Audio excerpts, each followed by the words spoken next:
Hi, my name is Patrick Murphy-Racy, and today we're going to do something kind of crazy. We're going to go up to a massive NBA-sized basketball arena, and we're going to set up high-powered strobes that will enable me to shoot the game as if the exposure was on the side of a glacier at noon instead of in the dark at real high ISOs.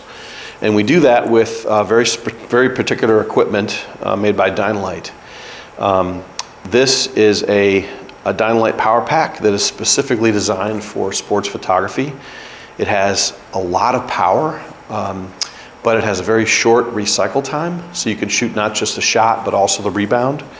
And on top of that, it has a very sophisticated flash head system that uses 2 flash tubes instead of just 1. And so if you look in here, you'll be able to see there's actually 2 tubes instead of just 1. And likewise, it has 2 cables coming out of it as well, instead of just 1 cable. One of these cables carries the fan circuit, so one of them will, when you plug it in, the fan will go, and the other one is just so each is for a separate flash tube, and then one has the fan circuit. One of the most important things other than flash duration when you're talking about arena lighting is reflector technology. And it's essential that you have good reflectors that are designed specifically for the flash tubes in the head. Now this one is made for small arenas, and one of the things that's really cool about the Dynalite system is that this flash tube is able to come out. It's a modular plug. It comes out just like that, and so it's very easy to replace and clean and maintain.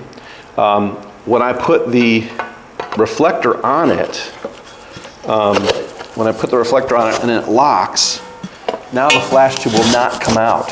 So there is a flange on all the Dynalite reflectors that will lock that flash tube in place so it cannot come out. And this is a big design flaw of the Speedotron system, where there's 4 flash tubes in the 105 head, and they can literally work themselves free and fall out, which is why you always see Lexan covers on the cover of Speedotron systems. And this is bad because it traps heat. So when you've got all that heat from all those flash tubes firing in the heat of a game, hockey or basketball or otherwise, you really want those tubes to breathe. And so the Dynalite system is just really superior in many ways. So this locking reflector system is very important. But even more important than having a good reflector is having more than one. And so the second one, you can see how snug they fit. They're designed to pretty much go on and not come off, which is what we want. This is the one we'll be using today. This is the 4080 SP long throw reflector. And as you can see, it's a very different looking thing than the other one. And Dynalite makes these very snug on purpose because they're not going to work themselves out when they're up in the catwalk. So this is now becoming what it needs to look like. So basically what happens is you've got these 2 flash tubes, each with its own cable. And Dynalite makes these, the 4080 SPs, when you buy them from the factory, they come with a very short cable, because all you need to do is get from the pack, which would be on the ground, to a railing in the catwalk, a safety railing. And that's where you clamp onto with an all-metal super clamp. So now what we're going to do is we're going to just simply plug in we're going to go into one tube into side A, and there's a locking clip. And then we're going to take the other one into side B. And now we have each tube is being supplied with exactly half the amount of power. Now this particular pack is a 1600 watt-second pack, which means that there's 800 watt-seconds in each tube in the head. So this is now a 1600 watt-second system. The cool thing is this will recycle, and when we get up in the catwalk, you'll see how fast it is. It's a little over 1 second recycle, which is really fast. So the last part is, how do we connect all these things together? What do we do up in the catwalk to make them all synchronize and work together?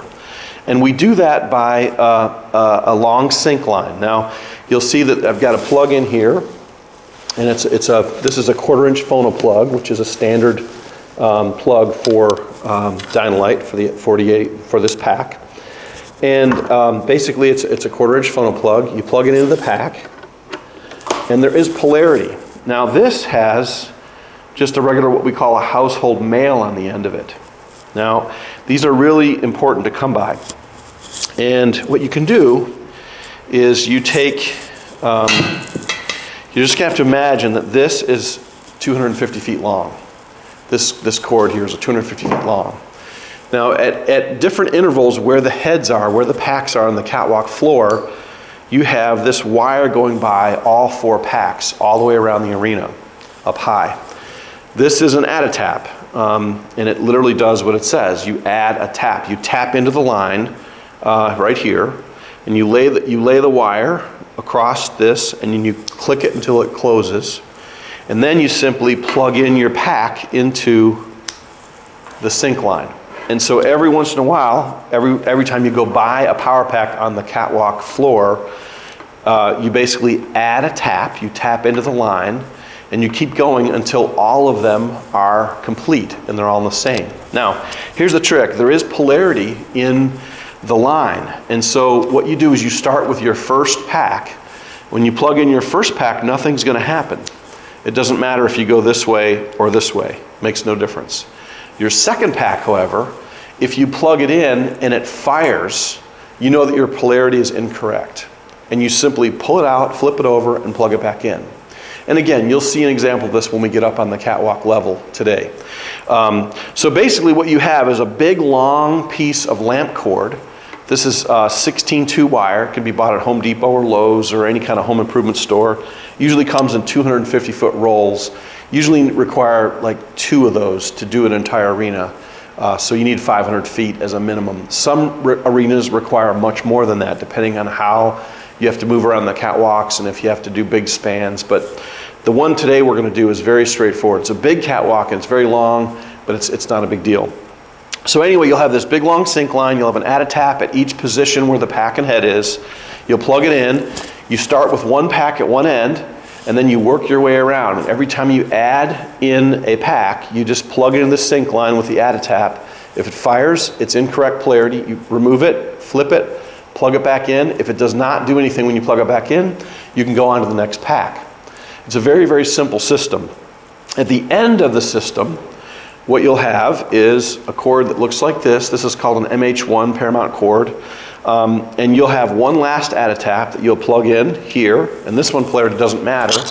And this is where you'll take your pocket wizard. And you'll just plug in the pocket wizard to the end of the line. And now the entire system is wireless. So there's no drop cords coming down to the cord or anything like that. Unless you want to do that, which you can. So anyway, this is very, very simply kind of showing you the bi-tube head, the 4080SP head with its sports reflector.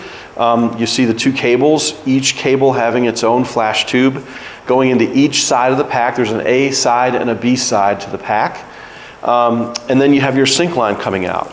Now, generally speaking, in a big arena like we're going to go into, you want the thing at full power. And that's going to be with these switches set all the way up to the top. And so basically, you want these all the way up. And this is going to give you 800 watt seconds here, 800 watt seconds here, totaling 1600 watt seconds. So if you want to go to half power, you would just set the switches to half. And that's going to give you half of that. So that'll be 400 watt seconds and 400 watt seconds and so on, and then quarter power. But really and truly, you're going to be at full power with this all the time. One last thing to note that's very, very important. There is a thing called a variator on these packs. And this is the variator. And you always want the variator to be all the way up. The variator is different from the switches because the variator drops the internal voltage that is supplying to the capacitors that are in the guts of the unit. When you drop your voltage, your flash duration lengthens. In other words, the light gets really slow. So in order to keep your shortest flash duration, your very, very shortest, that's going to stop the action the best, you want to make sure your variator is always at full. And if you're going to adjust anything, you adjust it here. One couple last things, very, very important. Everything you put in the catwalk, you need a safety cable. This is a big old carabiner that's capable of, like, I don't know, hundreds of pounds. But I like to I like to lock down not just my heads, which are clamped to the railing, I like to clamp down my packs as well, because sometimes if you're doing a permanent arena strobe installation, you may have grips and gaffers walking around. They're going to do a rock and roll show in between two basketball games. You're not there. They could kick this thing and drop it over the edge, whatever.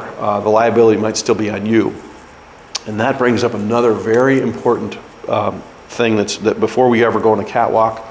Anytime I go into an arena, prior to my showing up, I send a certificate of insurance ahead. I carry $2 million in liability, and it's essential that you have this liability insurance in place before you ever set foot on the catwalk, especially carrying equipment up there that you're going to clamp down and walk away from. So it's very, very important that no one ever should go up in a catwalk, especially a freelancer, without having a binder that has been sent to the school, the university, or the team that you're going to cover. And this is hockey, basketball, volleyball, whatever you're covering. It's very, very important that you have this insurance. Without this insurance, you're putting yourself and others at great risk, and it's not worth it. If something falls and you ruin a section of the court below, the game might be canceled. I mean, you might get sued. It's just not worth it. So be smart. Make sure that you're insured fully before you ever attempt any of this type of activity. So without further ado, we're going to head up to Thompson Bowling Arena, and the next time I talk to you will be on the floor. And so now here we are in the bowels of Thompson Bowling Arena. Thompson Bowling is a massive, massive arena. It seats about 24,000 people. Well, it did until they put in all the luxury boxes. But anyway, this is an NBA-sized arena. It's a full 180 feet from the catwalk to the floor. So it's a big, big place. Last year, before the season started, they installed a brand new set of lights for TV, which are all LEDs, and they're extremely bright. And so now it's required that you have very powerful strobe units like the Dynalites in order to overcome ambient light. So what I'm going to do now is I'm just going to go ahead and I'm going to assemble the heads and the reflectors and get it to where we can actually get to the point where we can start hauling up to the top to the catwalk.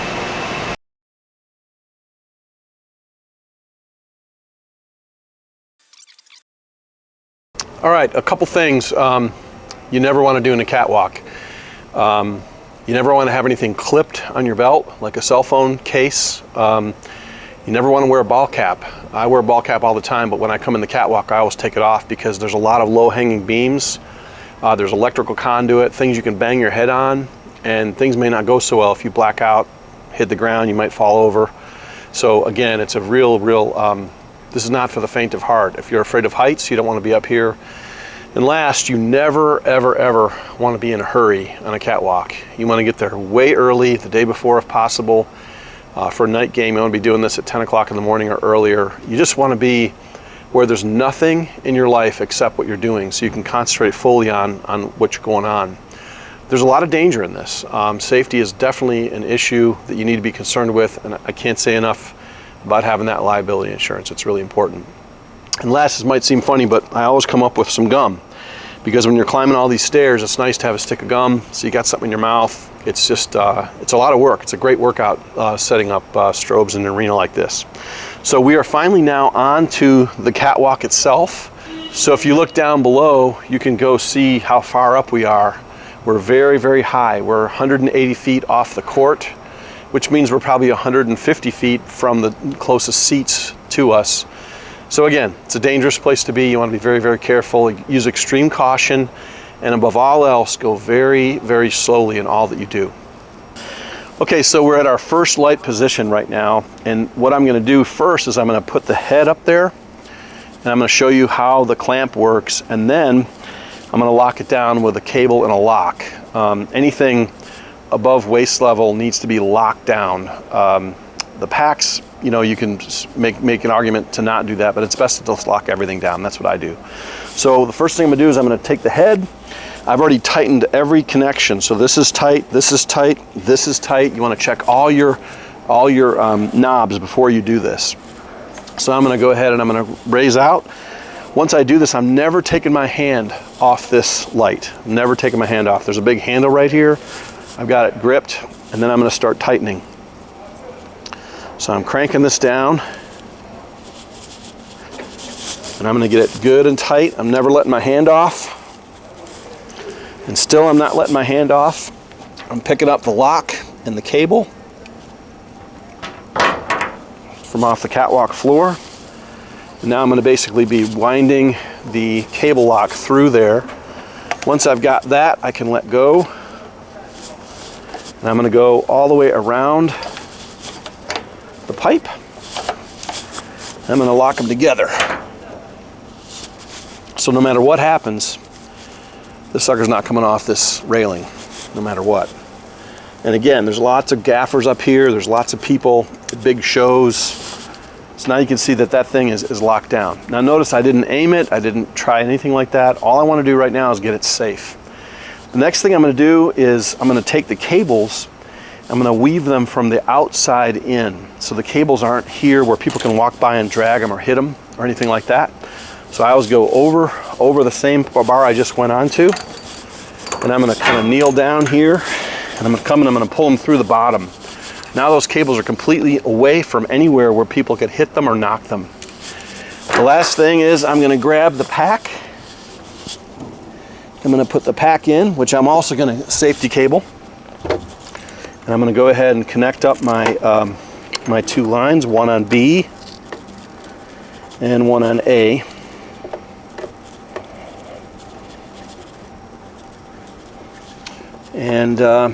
And finally, I'm going to then be looking to put my plug in to get into the sync line. So I'm going to go ahead and do that.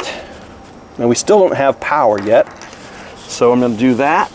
One thing that's very important to note about power, you can see here, this is a very thin cable. This is like for a monoblock or something like that. The Dynalites draw an enormous amount of power. You really have to stay with a heavy cable. So this cable is like double the thickness of this gray one. You never want to use a small cable. The larger diameter cable you use, the larger gauge it is, the faster the pack is going to recycle, because it'll have less resistance to pull from the wall plug that it's into. So you always want to be using big, heavy cables with Dynalites and Speedotrons and everything else. Sometimes you really spot an amateur by, you come up on the catwalk and you see, you know, some like hardware store cables being used and on some big stuff, and it's sad because they spent all the money on the big power pack and now they have slow recycle and they probably don't even know why. So as a rule of thumb, your extension cord should be thicker than the cable that came with the unit that you bought.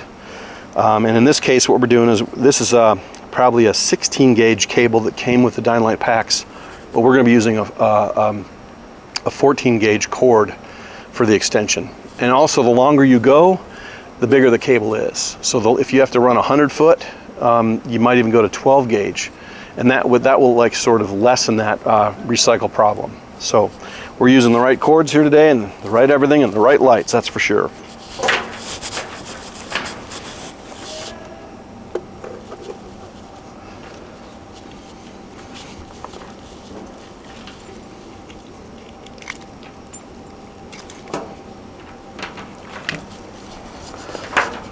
Now the last part of this, I'm going to be basically coming up here at the end of the whole thing, straightening.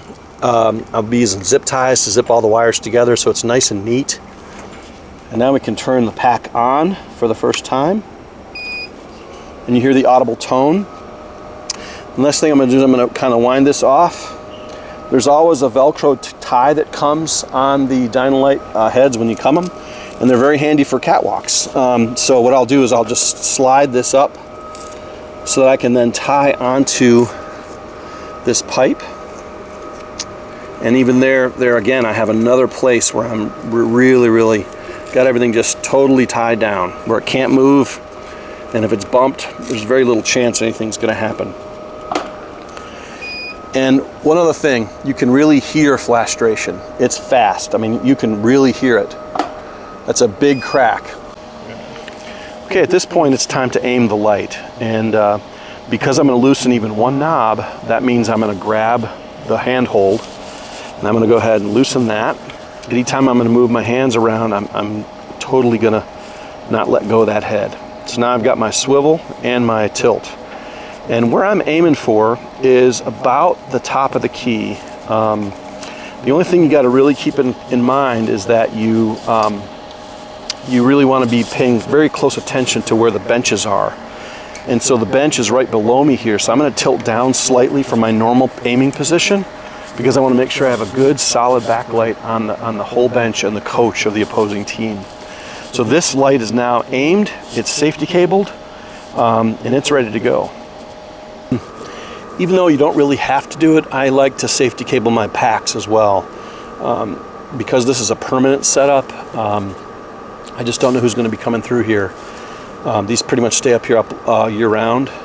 So this is a very simple and relatively inexpensive safety cable. It's got a carabiner on it with a locking pin. So I'm just going to go through the handle of the pack, and I'm going to wind around a couple of these bars because it's such a long one, and then just come back down and lock in, and then I'll run this up and tighten it.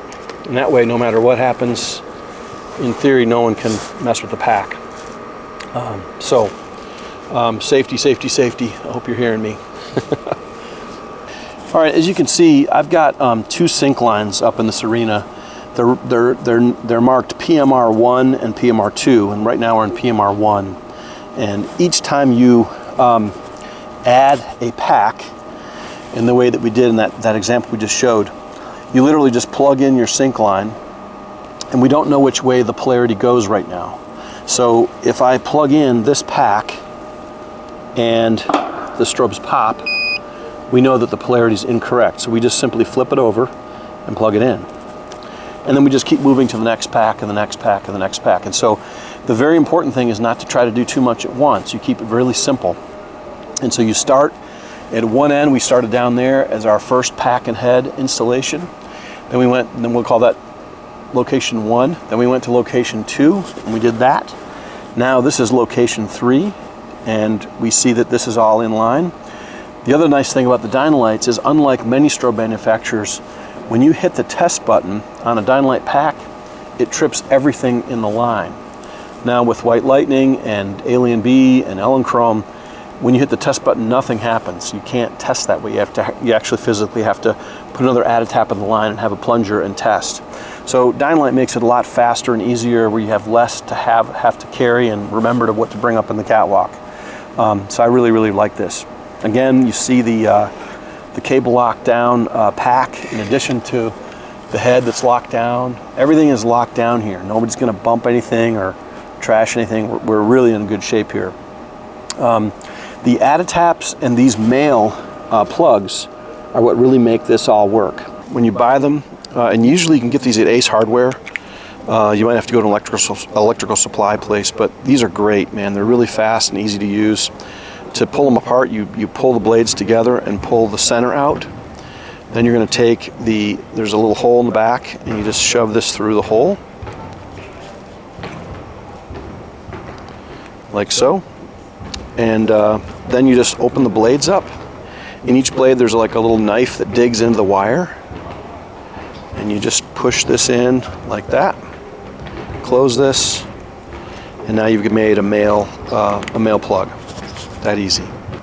So the add-a-taps are very simple. They're made by a company called Academy, and you just simply, there's a chrome clip on one end. You just open that clip up. You see there's a nice space here for the wire to lay in. You just lay the wire across there, and then you close until you hear it click. And now you've got a connection, and you can literally just plug in your cord wherever you want. So literally what we've done is we've got one long cord, like we started in the studio. This is our cord we started with. We have one long cord with 4 add-a-taps that are very far apart, but it's all the same thing. And each time we came to a new pack, we plugged it in. If it popped the strobes, we knew we had the polarity incorrect. We just simply pull it out, flip it over, plug it back in, and we're good to go. Okay, so we've now finished lighting all 4 corners of the court. A couple of things. The NCAA has some rules that are very important to know before you do this regarding strobe placement and how many sets can be in a building at once. So first of all, let's talk about strobe placement. The ideal place to be in the catwalk is equal exactly to the backboard, because the backboard will throw a shadow over people playing right in front of it. So if you go behind the backboard, in between the backboard and the baseline, you run the risk of having big shadows appear over the faces of players, which we want to avoid, obviously. So if you stay even with the backboard in the catwalk, that's the ideal place. Now, there are many places where it's impossible to do what's ideal. You have to deal with buildings however they are, and so oftentimes you have to go behind that place. Even sometimes you have to go behind the baseline. Now, the NCAA is very understanding.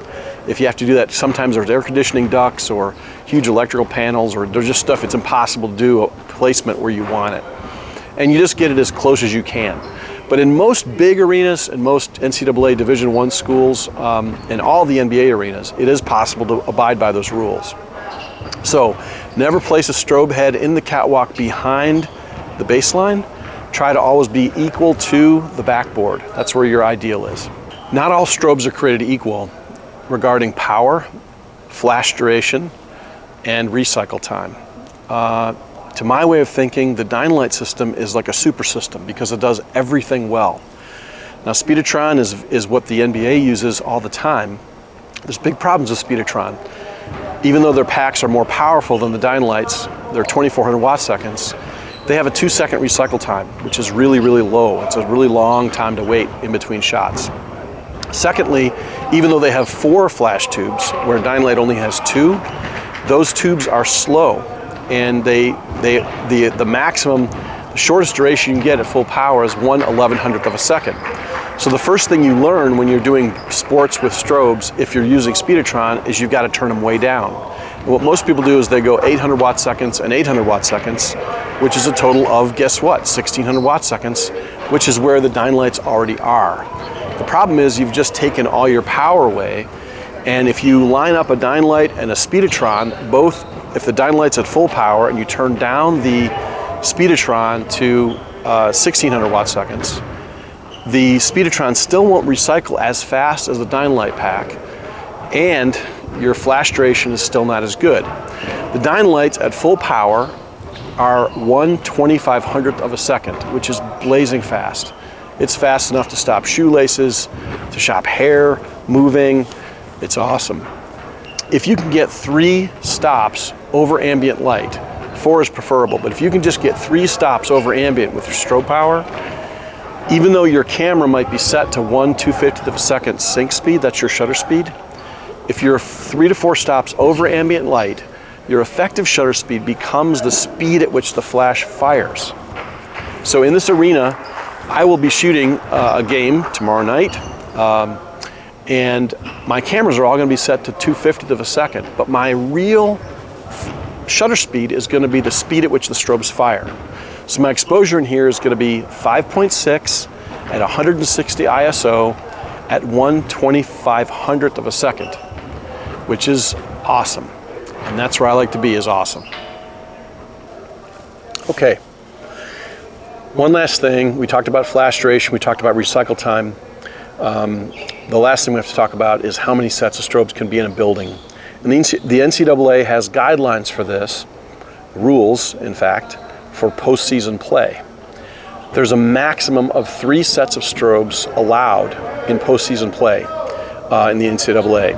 Now, that does not mean that an arena can't, like a school, can have 4 or 5 sets of strobes if they want to. Places like Kentucky and Duke, where there's like tons and tons of basketball activity and it's huge, these schools often have more than 3 sets during regular season. But in postseason play, the NCAA comes in and they take over everything.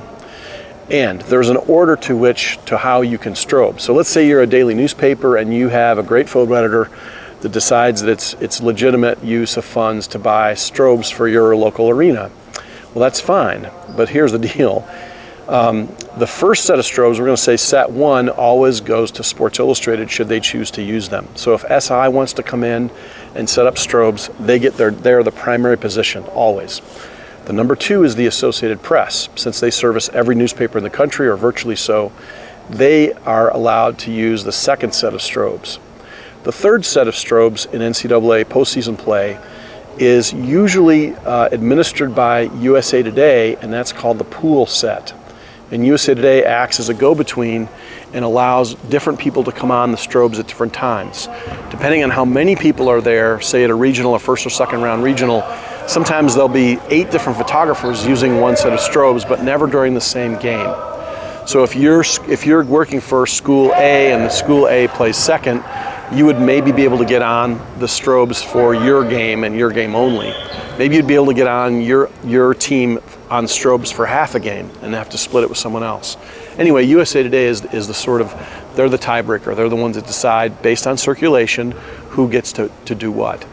And this is a warning. So some of you may have situations where you work for a daily newspaper or you're a freelancer and you've got your insurance and you've got your strobes in a building.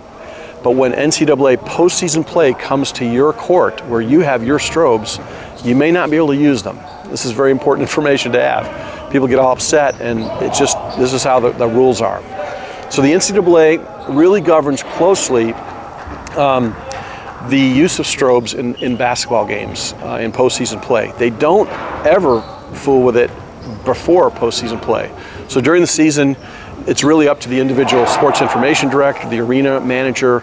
These are the people that make the call. So just because you buy the strobes doesn't mean you get to use them. So I want to be very clear about that. Okay, so now what we're going to do is we're going to do the entire thing, and we're going to do it pack by pack. So the very first thing I'm going to do, this is coming from the power pack. I've got a 50-50 chance of making this right the first time. So I'm going to plug it in. That's wrong. So I'm going to go ahead and flip the plug it in, and we're going to move on to the next light. Okay. So here's my plug. We're going to go in. Whoop, nope, other way. And on to the next one.